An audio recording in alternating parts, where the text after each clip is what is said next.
Recording in Call the progress. meeting to order. I pledge allegiance to the flag of the United States of America and to the republic for which it stands, one nation, under God, indivisible, with liberty and justice for all. Heather, would you take roll, please? Commissioner Dibdahl, Here. Commissioner Wolf, I'm here online. Commissioner Wire, Here. Commissioner Burrish, Mayor Lindsay. Here. You have before you the agenda for today. Motion to approve the agenda as presented. Second. We have a motion and a second. All those in favor, signify by saying aye. Aye. Those opposed, same sign. Motion carries. Is there anything anyone wants to discuss from the consent calendar? If not, do we have a motion to adopt the consent calendar? Make a motion to adopt today's consent calendar. Second.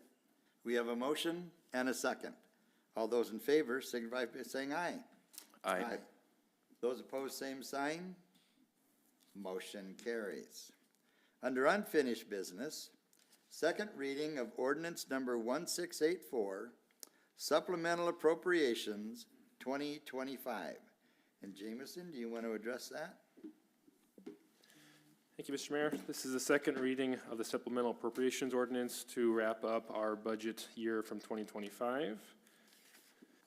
There have been a few minor adjustments from the first reading, but nothing significant. The main change there is an increase of $41,000 to debt services to accommodate the correct and accurate payment on our bond anticipation note. There are a few other smaller increases and decreases, and so the net difference between the first reading and the second reading is an increase of about $44,000. Just to kind of recap from what we discussed last meeting, many of the changes are due to projects that were delayed from 24 into 25, or there were other unplanned expenses or things that we acted as a conduit as.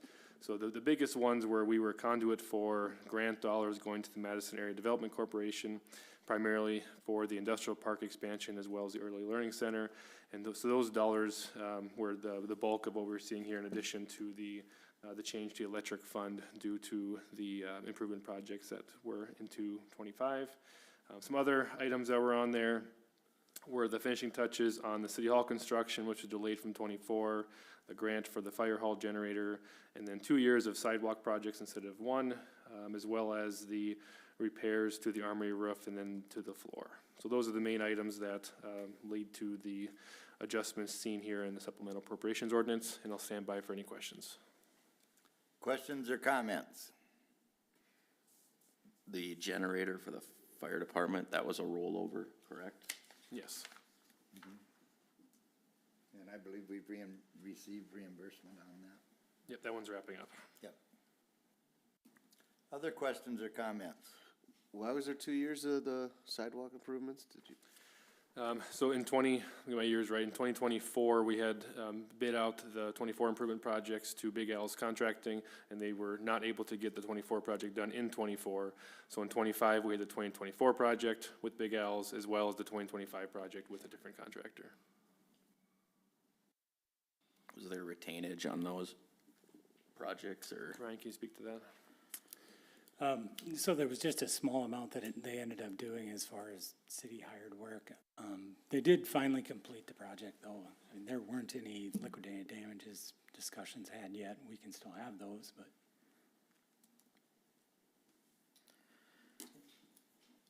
Other questions or comments? So does that go back to the planning board, or how, those discussions, where do those start? As far as the liquidated damages Yes, go, or would that I would just come bring right that directly to through this your- board. Okay. Yeah, I think that's something we should at least look at. Sure. Other questions or comments?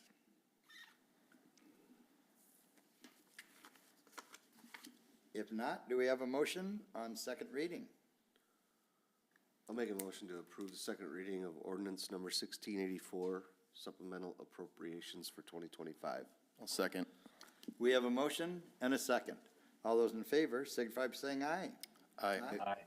Those opposed, same sign. Motion carries.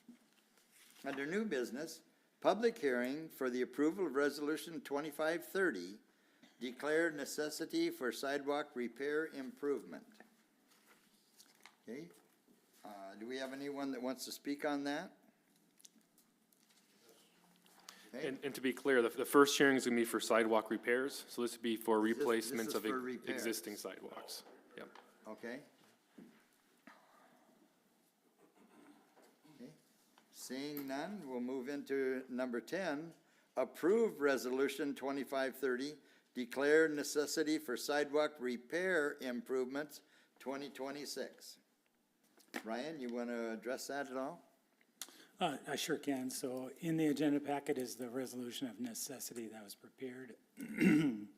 For this repair project, the city's divided into 6 areas in town, and 1 area is inspected annually to create and identify the repair areas needed. This resolution, there's 34 instances noted of locations where there's a necessity to repair. Most of these are very small areas. Largest piece is about 5 sidewalk panels, and they go down to a single panel in some instances. Property owners would have until August 21st, 2026 to make those repairs. Roughly how many feet, linear feet is this project? I don't know. I could sure get you that info. I just was curious how big of a project we were looking at. It's much smaller than typical, which makes sense. I mean, as we're going around and doing these, every time that we come to an area, there's less and less all the time. The first years of doing the repairs, of course, there were a lot of repairs that get caught, but now it's dwindling down to just a single panel settling or something like that, so. Other questions or comments? If not, do we have a motion? Make a motion to approve resolution number 2025-30 to declare necessity for sidewalk repair improvements in 2026. Second? We have a motion and a second. All those in favor signify by saying aye. Aye. Those opposed, same sign. Motion carries. Number 11 is a public hearing for the approval of Resolution 2531, declare the necessity for a sidewalk improvement 2026. So this is where it would be the installation of sidewalks. So, and I assume that that's what you'd like to speak to? So if you wouldn't mind coming up and turning on the microphone, so for the benefit of those that are listening online.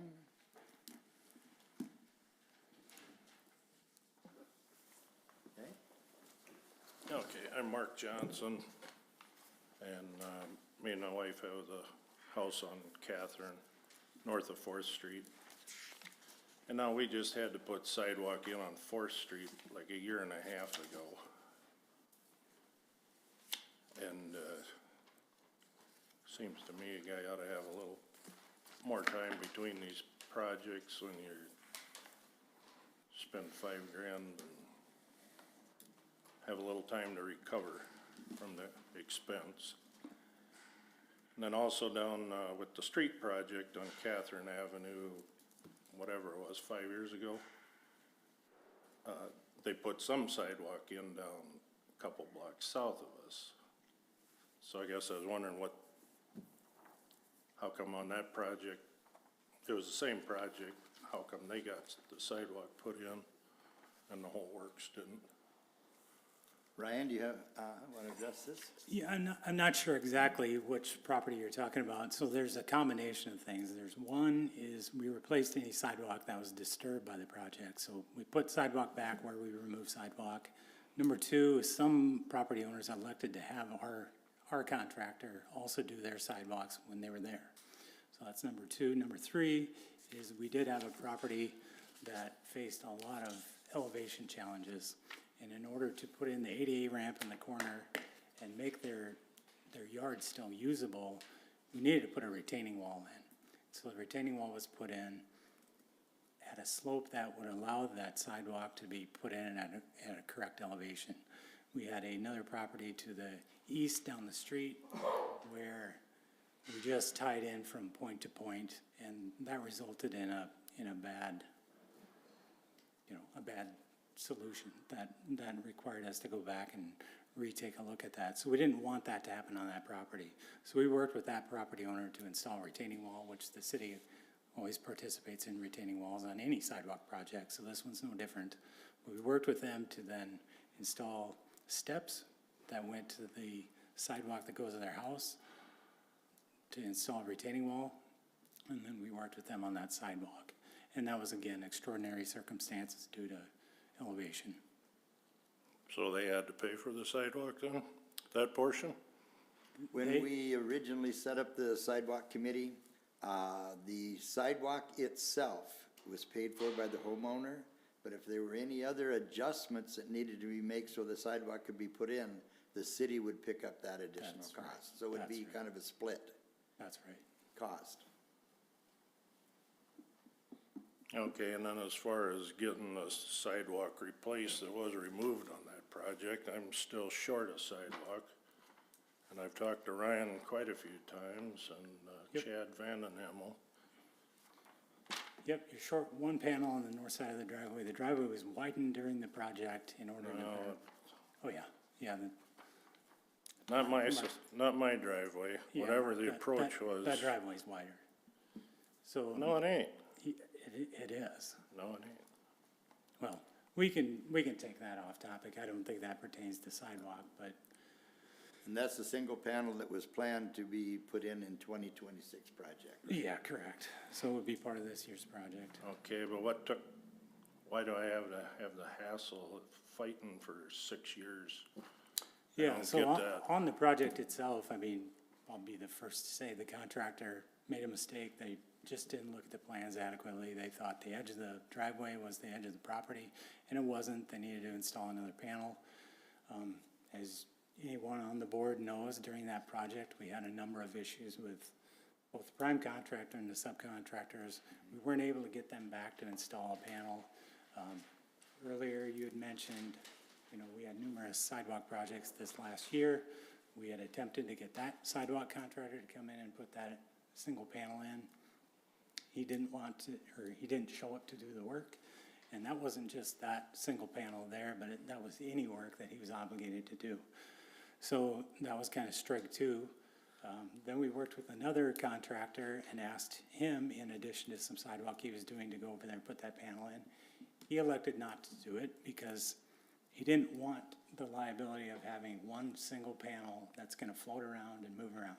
He didn't think that neither the homeowner nor the city would be happy with the product. He elected not to do it. I would have to tend to agree with him. I think it's kind of a bad idea to put a single panel of sidewalk out there that's floating around. It's naturally gonna move. Mark would probably have to deal with sidewalk repairs annually on that one single panel, because it's just gonna move. It would be better to install it with the additional sidewalk that would be installed on the neighbor's property to the north, and then the city would pay for it. Did that answer your question, Mark? Yeah, so do I got assurance that it's gonna get done? It's planned for 2026. Okay, and then what's the driving force behind forcing the citizens to put these sidewalks in? I mean, is it something with federal funding or what? No, it started with safety way back when Mayor Huners was the mayor. And so it started out back then and has been going every year since then. And the city budgets each year in that for the handicap portion of any sidewalk. And so with that budget constraint, then the sidewalk committee chooses the sidewalks and that each year. And it started out with a safety factor first. Where were the most important safety issues in the town of Madison? And then it moved on to, incorporating the entire town of Madison and not having sidewalks for safety reasons. And so just about the majority of the town, I don't have a percentage, but a huge percentage of the town now has sidewalks and people utilizing them. There are not very many people utilizing them, I can tell you that. Well, when I'm out and about, I see people walking, not necessarily this time of year so much, but in the summertime, and then the school kids that walk to and from school, there are quite a few of them that do walk. Well, we'll have to disagree on that, because I know there's a whole lot more people that still walk in the street, so Okay. don't do much good. And I just think it's a heck of a hit for what little return you get on your money. I mean, the city was talking about they were short of funds this year, and then you go and nail everybody with these sidewalks. The sidewalks are every year. Yeah, I don't care. Yeah, It's yeah, still we've a done- burden to the people. And But I it's think also it's a a very safe- poor it's way also for a people safety to fa- spend their money, It's also a safety factor for the people as well. so, all right, that's all I got to say. Anyone else that wanted to speak during the public hearing? May I get a clarifying question on that too? Okay. Before we get too far, so if we do have a corner lot, we only do one side of it and then we give a grace year and then the other side, is that a policy, or how is that? Yeah, I'd say it's more of a policy to wait at minimum 1 year. We don't always go back at that second year either. Sometimes it's longer, sometimes it is that second year. But we definitely don't do it back to back. And that's just been a policy of the sidewalk committee. Because the sidewalk committee meets and determines, they review a map and they determine the area that they feel is, you know, the highest priority. And this area has been looked at as a pretty high priority. It was actually delayed because of our road construction projects, but this is definitely an area that they endeavored to do for quite a while. To bounce back a little bit with, Mark, you're gonna get together after on-site maybe and go over what the questions were there. It sounded like he still had some Yeah, we definitely. additional concerns, so that's something we can line up. I just wanna make sure. Does that sound good, Mark? Is that something to, Yeah, I mean, he knows what needs to be done. He's been there, looked at it. okay. I just didn't wanna leave you hanging there. All right. Jan? Yes, I'm Jan Velosman, and I live on Northwest Third and Owlet, right on the corner. When the construction done the streets, you know, they had to tear up and put this wonderful handicap sidewalk in that a person could commit suicide on, but my question is, and I'm not against putting sidewalk in. In fact, about 9 years ago, I had somebody come and look about putting it in. And he said he would gladly do it, but he said the city has to put in a retaining wall. And right now, if they don't have the money, so I'd wait till they tell you you have to. What my concern is, putting in this sidewalk going north and south, it's gonna have to tie in to the handicap thing, whatever. But I've been waiting now, going on this coming spring, 5 years for them to come and fix the handicap part because it's so steep and it doesn't meet code. So what's the point in putting in sidewalk and then when they ever get around to it, to do it right like they should have, and I tried telling them that when they were gonna do it, that it wouldn't work, who's gonna pay to replace what they're gonna have to tear out if I go ahead and put it in? Well, the portion I'm familiar with, and Ryan, correct me if I'm wrong, is where it goes east from yours. That is too steep and does not qualify. And initially in that, you were hoping to save your tree. And that Oh, was yeah. one of the things that we had to tried to work with. And then since then, if I remember right, you said you'd rather have the sidewalk properly and, you know, and the tree can be Yeah, I had them replaced. take down 2 trees last year, waiting to have, they came and staked it, my sidewalk, the new sidewalk, twice. And that was be 2 years in November that they staked it the second time. Still nothing's done. I finally took the stakes out. Trying to mow around those stupid stakes was ridiculous. I thought, well, what's the point? They aren't doing anything anyway, so I took them out. But I'm just going, this, to me, didn't make any sense. If the handicap part's gotta be all tore out, and if I already have the sidewalk in, If the sidewalk is in and has to be replaced in that, I believe the city's gonna cover that portion of it. Yeah, and the Because eight- that was part of the contractor that didn't do things right and left us high and dry, and he did have penalties. they had some real doozies that worked there, I'll tell you that. Yeah, so the ADA panel down at the curbside, it should be fine. They should be able to cut that and then redo that sidewalk that goes to the west. So your north and south sidewalk that you'd need to put in could tie to that safely. And then from there, it'll be part of this sidewalk contract that they redo that sidewalk on the other side of your house. The only reason it's not done already is for some of the things we'd mentioned before. Our sidewalk contractor failed to show up on us 2 years in a row, and then when they did, they didn't complete all of the work they were obligated to do. We had asked them to do this work as an add-on, and so they didn't do that, and we tried to line up another contractor, and that was when it was staked. The city staked it on the promise that the contractor said, we'll be there tomorrow, please stake it today. We staked it, and they didn't show up. And so months passed, and the same thing, they called us up and said, we'll be there tomorrow, could you stake it? So we staked it again and didn't show up. So Well, I I'm- just don't I'm as- understand how they're staking, because, like I say, they've staked it twice, and both times it was in different places. Couple of the stakes they have clear up at where my bushes are, up against my house, and I'm going, if you think you're putting sidewalk in there, you're gonna be in for a big surprise, because I'll run you right off the place. I thought, this is ridiculous. I thought it had to be on city property. Yeah, and those stakes are very confusing because some contractors so they're offset stakes. They don't actually show where the contractor would go with the sidewalk. It just says 10 feet from this spot, you should put a sidewalk. Well, some contractors want it 3 feet away, some 10 feet away, some want it 20 feet away.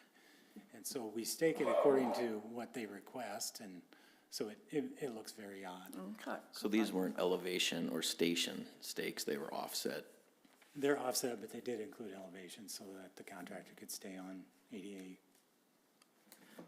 Okay, I guess that answers my questions, because I thought, Cause that was oh my, boy.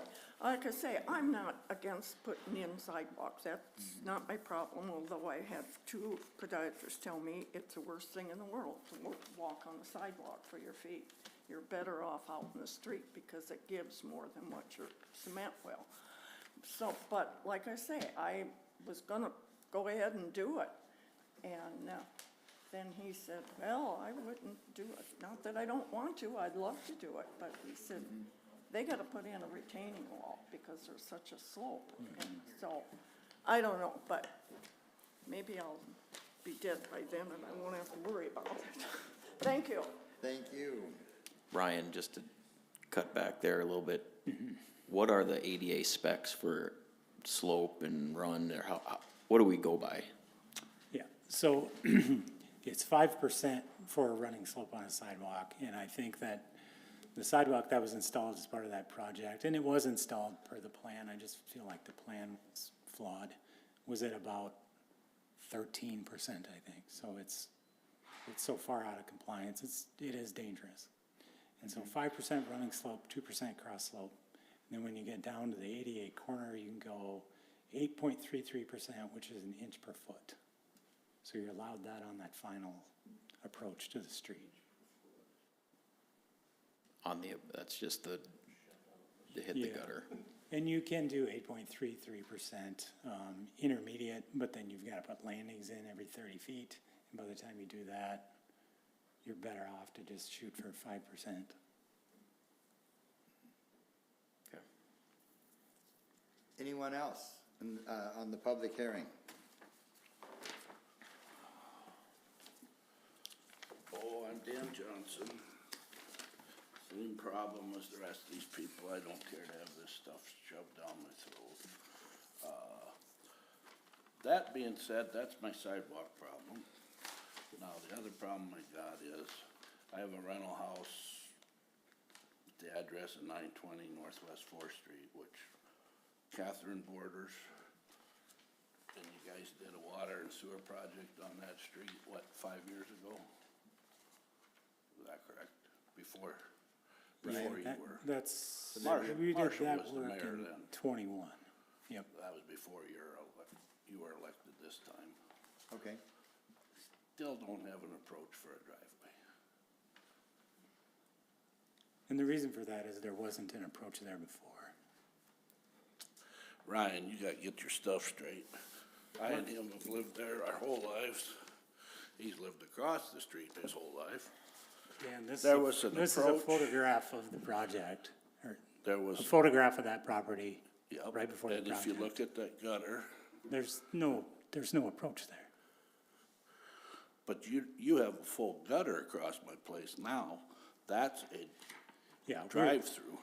we're not putting drop curb in. Pardon? We're not putting drop curb in, no. I mean, that's not something we're ever gonna do again. I'm not sure that you gotta bounce over the gutter, the curb. to If get there's a into my- driveway there, we'll certainly put in drive over curb. Say that again? Where there's a driveway, we'll certainly put drive over curb in and put then the curb apron in, but if there's not a driveway there, we're not putting in a curb cut. The picture you have is after the house was,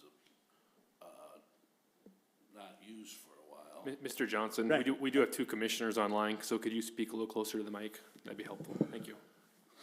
Just because it wasn't a cement approach, doesn't mean we didn't use it for a driveway. You understand what I'm saying? Yeah, and the only concrete approaches we put back were to replace concrete approaches that we took out. I'm asking for a curb cut so I can get through the curb to get to my property. Yeah, and there's no structure to access right now. I mean, there's no structure for that curb cut to serve. Do you have a garage in that is being hampered because of the curb? No, but I have a driveway that goes up next to the house that's gravel. It's just that over the past couple of years, it's grown to grass. Okay, so it was basically, it was not shown as an active driveway at the time the construction was done. Right. Well, I wouldn't say that because they were using it. My brother and his wife were using it to park off the street. Okay. Yeah, the only curb cuts we're gonna put in are those that have an approach pavement behind it.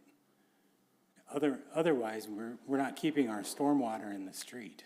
There's nothing to keep the water from draining into the property.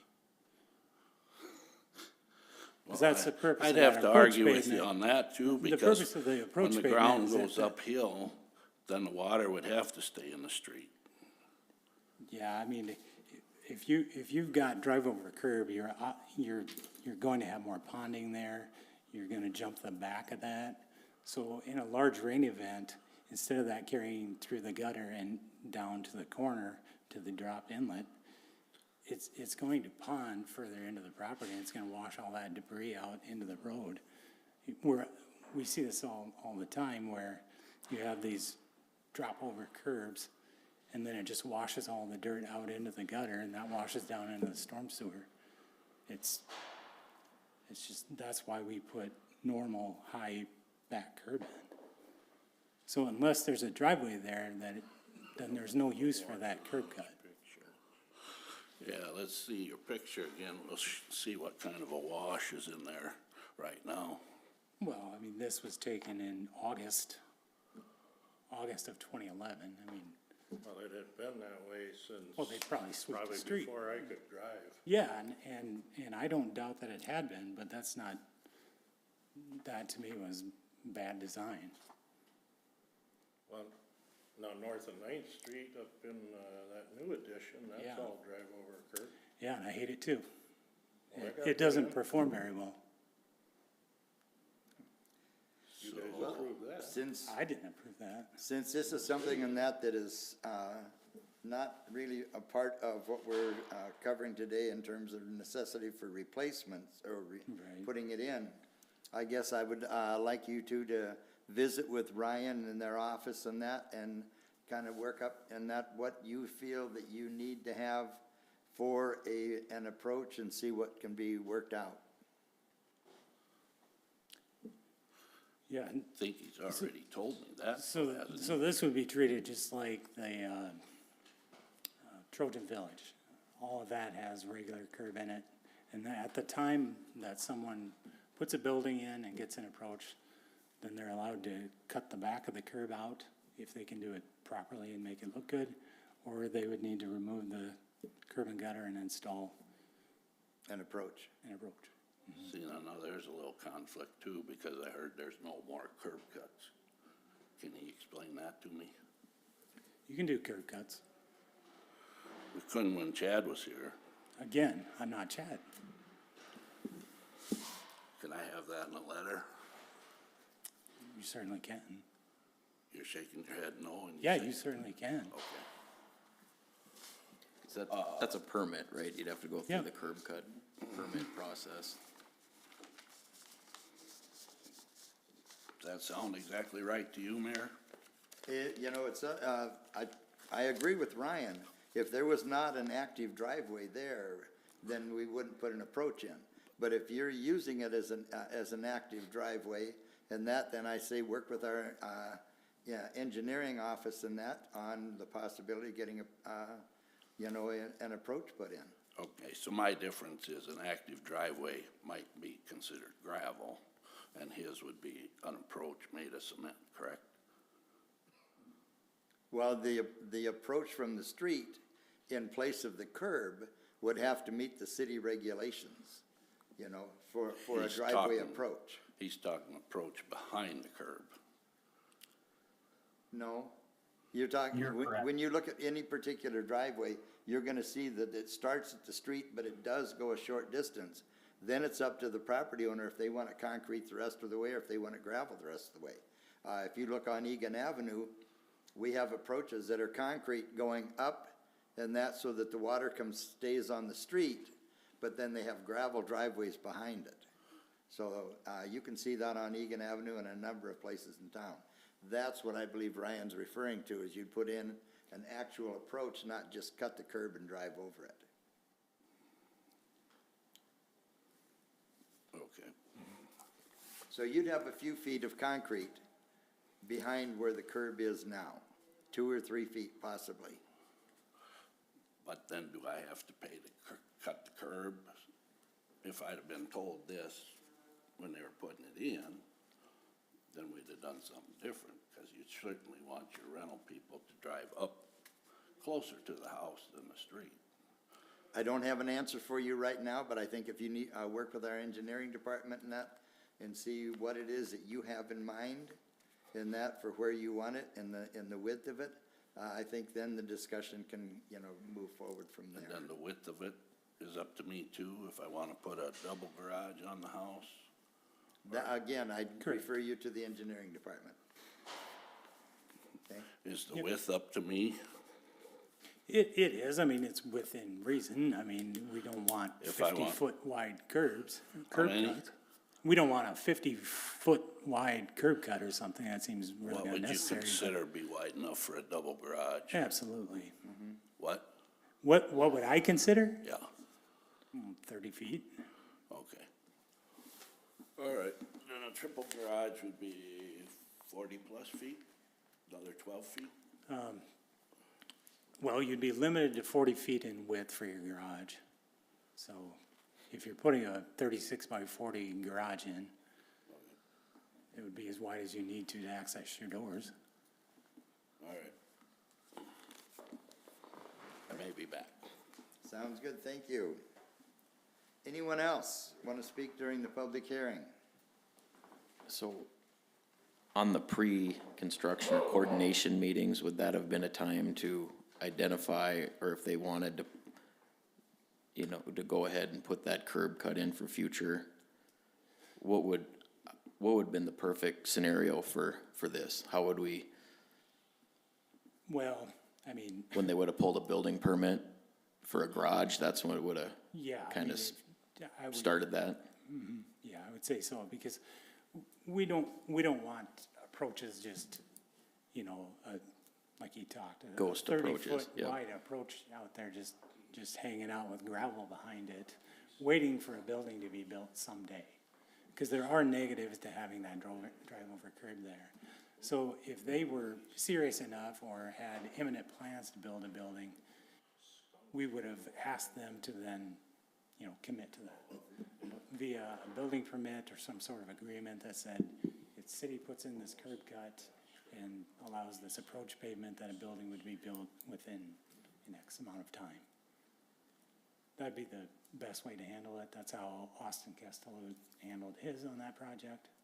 Okay. He had imminent plans and we worked with him. Other questions or comments?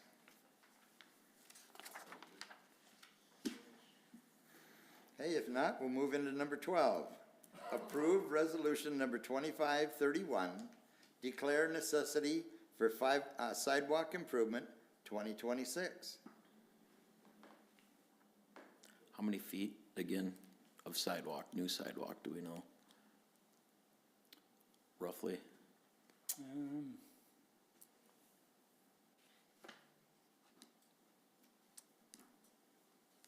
Is it, I believe it is in the resolution. Is it not? Does it add them all up? Yeah, it has them all broken out, it looks like. Oh, not the grand total? Yeah, I would have to add them up.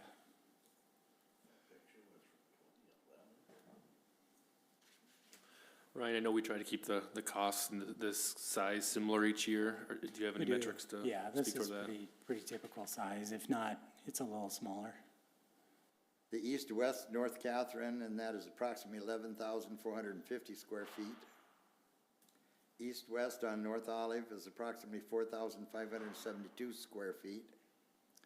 1022 Northwest Third is approximately 668 square feet. 1106 Northwest Third is approximately 397 square feet. And 435 South Highland Avenue is roughly 738 square feet. So that was a printout that was sent out that I've got. What I was getting at, similar to past projects Yeah. in size. Okay.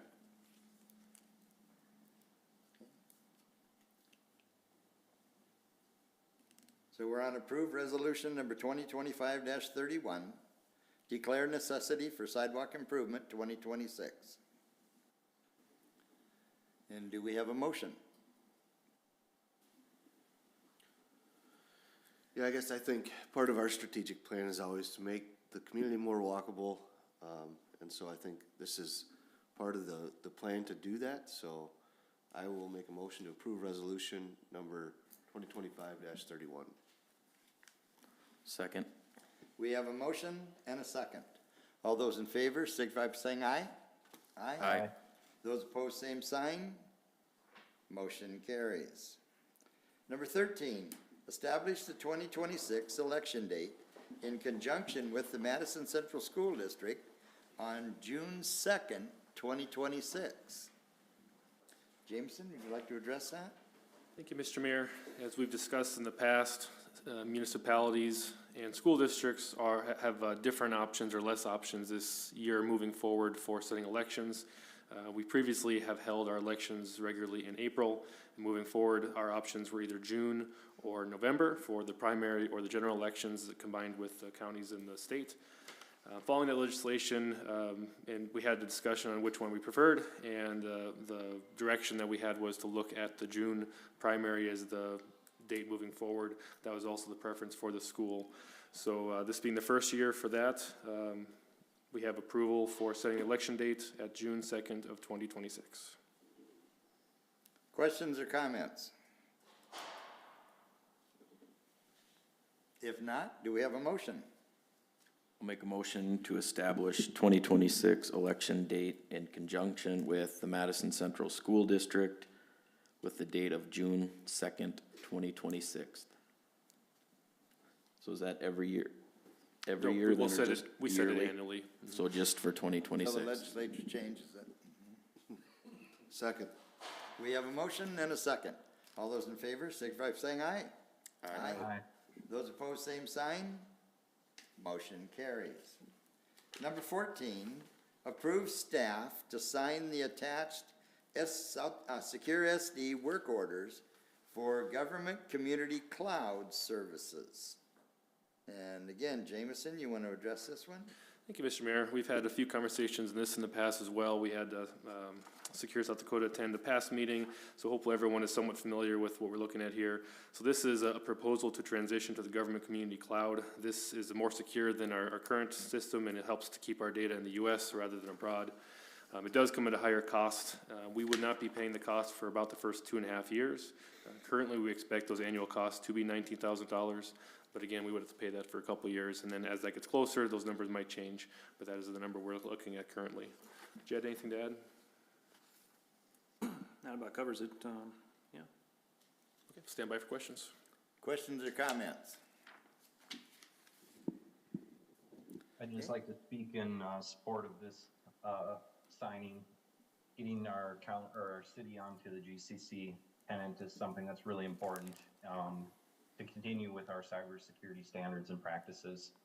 This program, Secure SD, which is funded through the state of South Dakota, is a good program that is going to help fund this through the next 2 years, in which case then we're going to have an increased cost at roughly around $20,000 going forward, but we're going to maintain that sense of security. So all of our citizens are ensured that when they're giving us information, we're storing that properly and securely. So we're holding ourselves to a higher level than what most private entities are doing today. So I'd like to, if there is no other discussion, I'd like to make a motion to approve the signing of that statement. Okay. Thanks, Dan. We have a motion. Do we have a second? I got a quick question. Jed, maybe you can help me understand this because, so in a couple of years, our additional cost, would that be to Infotech or would that be to the Secure SD? Or could you just explain to me a little bit about the dynamics between our relationship with Infotech, Secure SD, and how? Right, so the extra cost would still go back to Infotech. Infotech would just be managing our tenant in the government community cloud. So essentially, we're just moving our current tenant, the .com, over to a .gov. It's just, but Infotech still manages it for us. Sure. So, yeah, nothing really changes there besides a little bit of an increase in cost in terms of the services, but they are better services in terms of security, like Dan mentioned. So, Thank you. I'll second that motion for approval. Okay, we have a motion and a second. Any other discussion? If not, all in favor, signify by saying aye. Aye. Those opposed, same sign. Motion carries. Number 15, approve the updated Flynn Thuy Fields Facility Use Agreement with Dakota State University. And again, Jameson, I'll ask you to address that. Thank you, Mr. Mayor. We have an agreement with Dakota State University where they use some of our facilities for their baseball and their softball teams and practices. And so this is a simple update to the existing agreement that is in place. There are almost no changes to it. The only reason we are updating it is because we are looking at changing Flynn Field lights next year, upgrading to newer lights, and DSU has committed to being a supporter and a partner in that project. And so in section 23, we've updated the language to reflect a $5,000 per year increase in payment to the city, and that would go on for 10 years until those lights are, until that commitment is paid off. And then we would, at the current language, go back to the $7,500 a year. So that is the only change. Otherwise, it's been a good working relationship with Dakota State over this last year. Questions or comments? Jameson, the lights are to be installed this year, right? Yes. Okay. Any other questions or comments? If not, do we have a motion? Make a motion to approve the updated Flynn Dewey Field Facility Use Agreement with Dakota State University. Second? We have a motion and a second. All those in favor, signify by saying aye. Aye. Aye. Those opposed, same sign. Motion carries. Number 16, January 2026 city updates. And Jameson, I'll ask you for those. We will start out with a couple recognitions throughout this month. First is congratulations and recognition for some retirements within our fire department. If we can get to the next slide. There we go. We had 4 retirements within the fire department. So we want to give a sincere thank you to these volunteers for their years of service, ranging from 5 years to 2 people at 27 years. So you can see that there was extensive service given to our community by these individuals, and they have a well-deserved retirement from the fire department. Also, in the topic of retirements, we wanted to give a thank you and best wishes to Russ Klosterman. He has been with us for 23 years, serving a dual purpose as a meter reader and our animal control officer. He's done a fantastic job, and he's provided great service to our residents and to the city for many years. And this will be his last week. He's set to retire on January 9th, and so we are very excited for him, although we're sad to see him go. So congratulations and thank you to Russ Klosterman and his 23 years of service. As we're in the winter here, our project list has quieted down, and so you'll see the current list here. Many of our construction projects are removed. All that's left is one that's on hold. We are crossing off the awareness campaigns under the communication engagement category after we had a number of new connection and awareness, connection and communication projects going on in the last couple of years. This past year in 2024, we really focused on awareness of those campaigns to make sure that we didn't just roll something out and then forget about it, that we wanted to continually remind the public how to engage with us, such as with Madison Connect. So we're going to continue to raise awareness on those periodically, but it's more of a annual maintenance and operations than anything, so that'll be removed from the project list. I want to give an update on a couple of our electric projects. I talk a lot about how our construction is going to be quieting down, and that really relates to our water, sewer, and our streets projects that are very visible and that the public sees and interacts with on a regular basis. On the electric side of the world, we're really gearing up for a busy year in 2026 with multiple large projects. Most notably, a green substation reconstruction and relocation, and then a expansion on our southeast substation. So on the green substation, this is the substation located up near Dakota State University by the Prairie Playhouse. The grading was completed a couple months ago by Suco Construction, and so now the project is primarily in a winter shutdown, although staff are continuing to advance the construction easements that are necessary for the construction of the project next year, as well as with facilitating a land swap with Dakota State, so that we can swap the current location for the substation with the new one once all the construction and removals are complete. On the southeast substation, the foundations and concrete have been advancing or nearing completion there, and then the transformer that we have ordered has also been tested and has been moved to storage, so that project is also moving along nicely. On the green sub, Jameson, can you go, just not real deep detail, but the easement and land swap, kind of the why behind that, why it's Sure. happening? Yeah, I'll start with the land swap. So right now, the city owns 1 acre. It's a rectangular piece of property just north of the Playhouse. And the substation is located on the minority share of that 1 acre on the east side, but we actually own all the parking to the west as well. And so in conversations with Dakota State as this project was progressing, we decided pretty quickly that for the city, it was not an advantage to expand that substation on the current footprint because of that long rectangular nature. It gets to be challenging to build a substation. And also that would remove some very valuable parking that is currently used for Playhouse events. So the option that we moved to was swapping an acre for an acre with land with DSU. So this would be moved slightly to the northwest. It's not going to be right on Washington. It'll be back a couple hundred feet. So on that property that DSU owns north of our substation, it'll be in the northwest corner of that in a square 1 acre parcel. It's a little bit more than an acre by the time we get the drainage and everything in there, but that better fits our needs. We don't need to be on Washington Avenue. We can be back a little bit. We don't need to be next to the Playhouse. And so the property that we own is more valuable for parking and for the proximity to the street there. And the land that we're getting works really well for a substation, and it helps with the drainage to get any water flow off to the creek. So it's really a win-win for both parties. And so as we move forward with swapping that, there's obviously plats and documents that go forward with creating that new property that we can swap.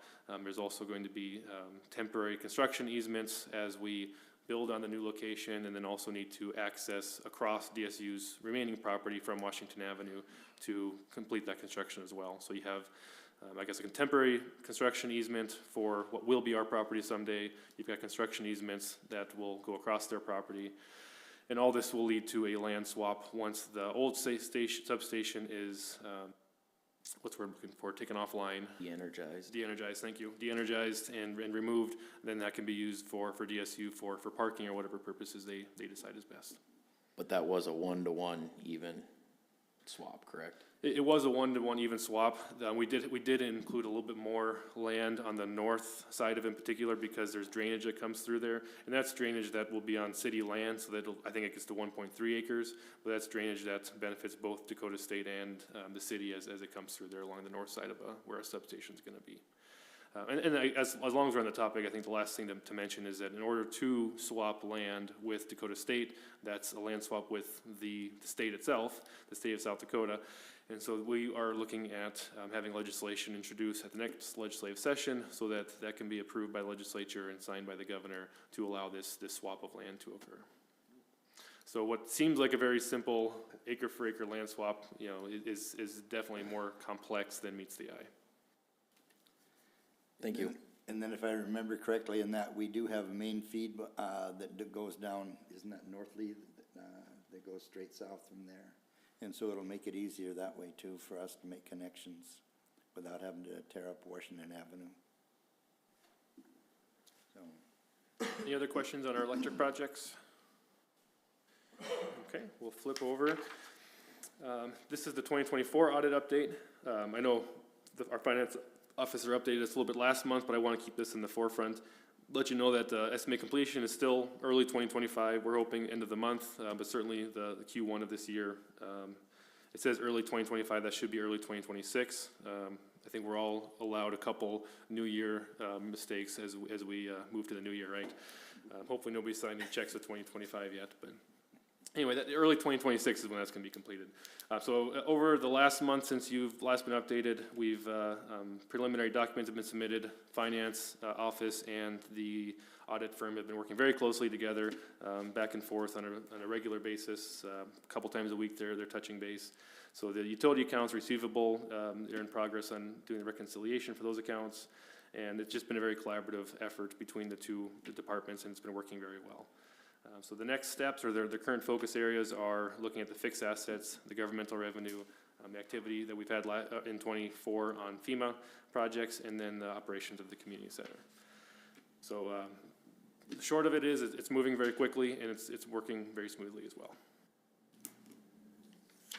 We'll move on to events. So we've got a couple slides on past events.